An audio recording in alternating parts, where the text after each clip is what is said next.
Good morning, students. Let's start our today's lesson with chapter number 4, metals and non-metals.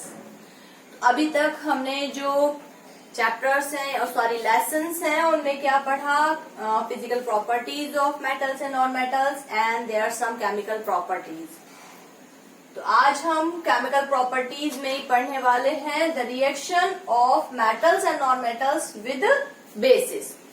इससे पहले वाले lesson में हमने रिएक्शन पढ़ी थी मेटल्स एंड नॉन मेटल्स की विद एसिड्स. आज हम पढ़ रहे हैं रिएक्शन विद बेसिस. तो सेम है कि जो भी मेटल्स हैं वो सभी जो है वो बेसिस से रिएक्ट नहीं करते. कुछ ही मेटल्स ऐसे हैं जो कि बेसिस से रिएक्ट करते हैं, जस्ट लाइक एल्यूमिनियम है, जिंक है, लेड है. Only there are some metals which react with bases or alkalis, just like sodium hydroxide and potassium hydroxide to form salt and hydrogen. कुछ ही मेटल जैसे कि हमने बताया एल्यूमिनियम, जिंक, लेड, ये जो हैं वो बेसिस के साथ, बेसिस कौन से वाले? Alkalis. Alkalis are the bases which are soluble in water.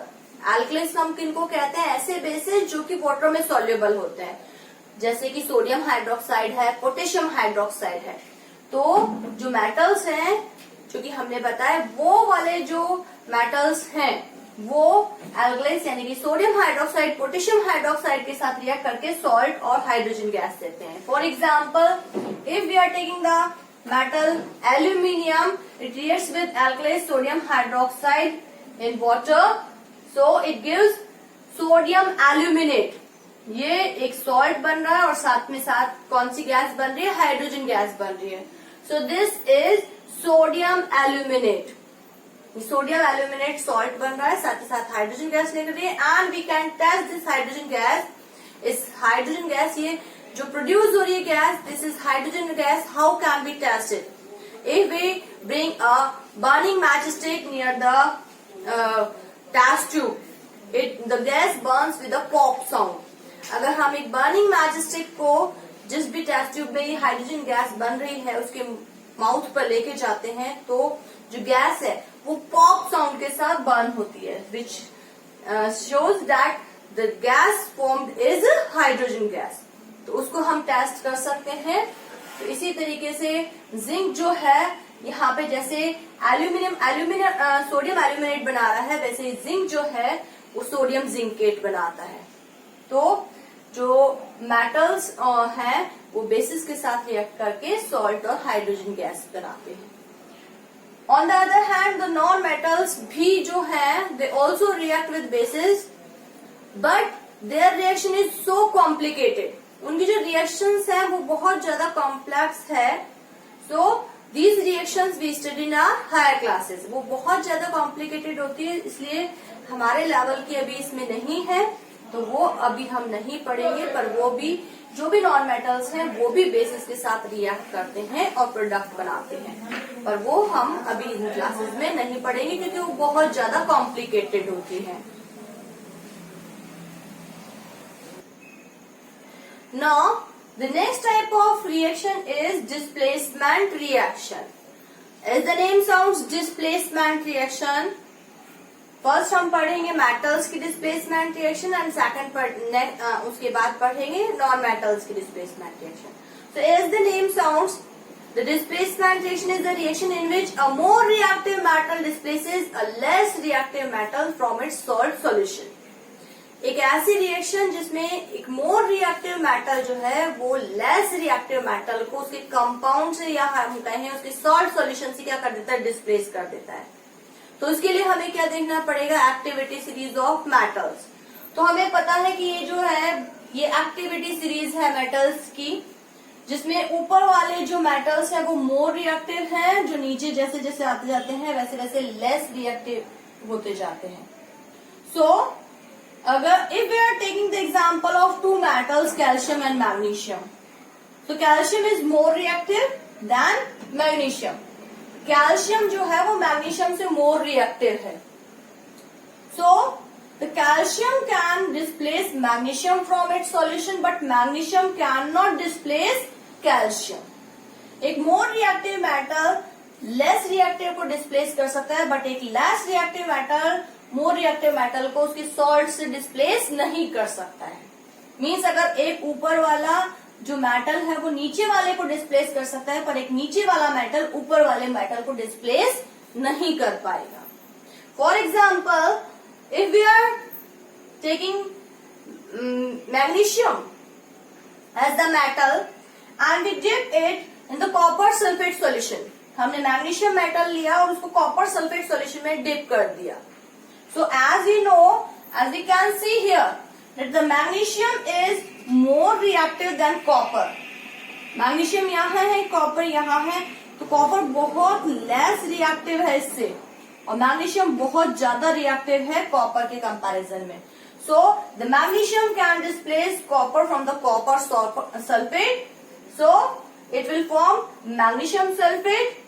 ये इसको यहां से क्या कर देगा, डिस्प्लेस कर देगा और खुद यहाँ पे अटैच हो जाएगा, मैग्नीशियम सल्फेट बन गया और ये कॉपर यहाँ पे क्या हो जाएगा, फ्री हो जाएगा। In another example, if we are taking the metal aluminium and we dip it in copper sulfate, again as we know that the aluminium is more reactive than copper, so it will displace copper and form aluminium sulfate and the copper will get free.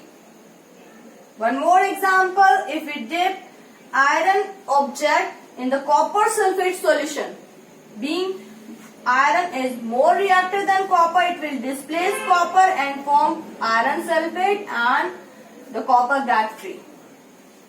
But as we took the example of magnesium dipped in copper sulfate, अगर हम इसका क्या कर ले, reverse ले ले। If we are taking copper as metal and we dip it in magnesium sulfate solution, हमने इसका उल्टा कर लिया, कॉपर टू मेटल ले लिया और मैग्नीशियम सल्फेट क्या ले लिया, सोल्यूशन ले लिया। So as we know that the copper is less reactive this magnesium, so it will be not able to displace this magnesium, क्योंकि कॉपर जो है वो लेस रिएक्टिव है मैग्नीशियम से, तो ये इसको इस कंपाउंड से, इसकी सॉल्ट से क्या नहीं कर पाएगा, डिस्प्लेस नहीं कर पाएगा। So there will be no reaction. So in these examples we can see that in these example a more reactive metal displaces a less reactive metal, but a less reactive metal is not able to displace a more reactive metal from its salt. जैसे displacement reaction हमने देखी metals की, just like that the non-metals also show the displacement reaction. So we are taking the examples of the displacement reactions of non-metals. So some non-metals also show displacement reaction on the basis of their reactivity. Just like the metals, some are more reactive, some are less reactive. Just like that, the non-metals, some are more reactive than others. So the reaction between the reaction in which a more reactive metal displaces a less reactive non-metal, that is called the displacement reaction of non-metals. So just like the in halogens, fluorine, bromine, chlorine, bromine and iodine. So fluorine is the most reactive, then chlorine less reactive than fluorine, and then bromine is less reactive than fluorine and chlorine, and the iodine is in the last, that is the least reactive. So we can say that the chlorine can displace bromine and iodine, क्योंकि जो chlorine है वो more reactive है bromine और iodine से, it can displace this bromine and iodine from its salt. Just like if we are taking the compound potassium bromide and then it reacts with chlorine, so we know this very well that chlorine is more reactive than this bromine. So this chlorine will displace this bromine and it will form potassium chloride, and this bromine will get free as bromine. For second example, we are taking sodium iodide and when it reacts with chlorine, so again we know this very well that this chlorine is more reactive this iodine. So this chlorine will displace this iodine, so it will form sodium chloride, oh sorry potassium chloride. यहाँ पे क्योंकि यहाँ पे sodium लिया है हमने, तो यहाँ पे क्या आ जाएगा सोडियम. तो this chlorine will displace this iodine and it will attach with this sodium, so the sodium chloride is formed and this iodine will get free in the form of iodine. So in these examples also we can see that a more reactive metal displaces a less reactive non-metal from its compound. So this is all about the displacement reaction. So we can understand it by an activity that is given in our book, activity 4.4. For that we will take 3 test tubes. In 3 of them, in first test tube we will take copper sulfate solution. In second, again we will take copper sulfate solution. In third test tube we will take magnesium sulfate solution. Then we will put some zinc granules in first test tube, some iron filings in second test tube, and in third test tube we will put some copper filings. इन तीनों में हमने पहले में copper sulphate solution लिया, दूसरे में भी copper sulphate, तीसरे में मैग्नीशियम सल्फेट सॉल्यूशन लिया. पहली वाली में हमने डाला जिंक, सेकंड में हमने डाला आयरन और थर्ड वाले में हमने डाला copper. So after some time we will observe that सबसे पहला हमें पता होना चाहिए कि जो कॉपर सल्फेट का सॉल्यूशन होता है वो ब्लू कलर का होता है.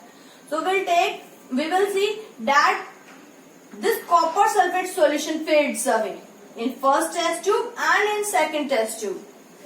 फर्स्ट टेस्ट ट्यूब में और सेकंड टेस्ट ट्यूब में धीरे धीरे जो कॉपर सल्फेट का ब्लू कलर है वो क्या हो जाता है, फेड हो जाता है, because this zinc is more reactive than this copper. So this zinc will displace this copper and form zinc sulphate. यहाँ पर डिस्प्लेसमेंट रिएक्शन होती है जिसकी वजह से यहाँ पे जिंक सल्फेट बन जाता है और कॉपर सल्फेट का ब्लू कलर का सॉल्यूशन जो है वो फेड हो जाता है. In second, iron is more reactive than this copper, so there will be a displacement reaction in this. Iron will displace the copper from the copper sulphate solution and form iron sulphate again. But in the third test tube we can see that the copper is less reactive than magnesium. So it will be not able to displace this magnesium from its salt and there will be no displacement reaction. There will be no change in the solution. तो first वाले में हमने देखा कि displacement reaction होगी, second वाले में भी डिस्प्लेसमेंट रिएक्शन होगी, और थर्ड वाले सॉल्यूशन में कोई डिस्प्लेसमेंट रिएक्शन नहीं होगी. So this is an activity to show the displacement reaction of metals. तो इस एक्टिविटी से हम अच्छे से समझ सकते हैं कि किस तरीके से एक मोर रिएक्टिव मेटल अगर है तो वो लेस रिएक्टिव मेटल को क्या कर देता है, डिस्प्लेस कर सकता है. पर अगर लेस रिएक्टिव मेटल है तो वो मोर रिएक्टिव मेटल को डिस्प्लेस नहीं कर पाएगा उसके कंपाउंड से. So it is all about the chemical reaction of metals and non-metals. तो अब हम आगे और इन सब की प्रैक्टिस करिए. आप घर पे बैठ के जितनी भी हमने रिएक्शंस पढ़ी है उनको लिखकर और उन रिएक्शंस की आपको प्रैक्टिस करनी है. अपनी एक रफ नोटबुक बना लीजिए और उनमें इन रिएक्शंस को लिखकर कौन सी रिएक्शन हो रही है, उसमें कौन कौन से कंपाउंड्स रिएक्ट कर रहे हैं, कौन सा प्रोडक्ट फॉर्म हो रहा है, किस तरीके से, किस कंडीशंस में हो रहा है, ये हमें लर्न होना चाहिए. So that's all for the day. Thank you and have a nice day.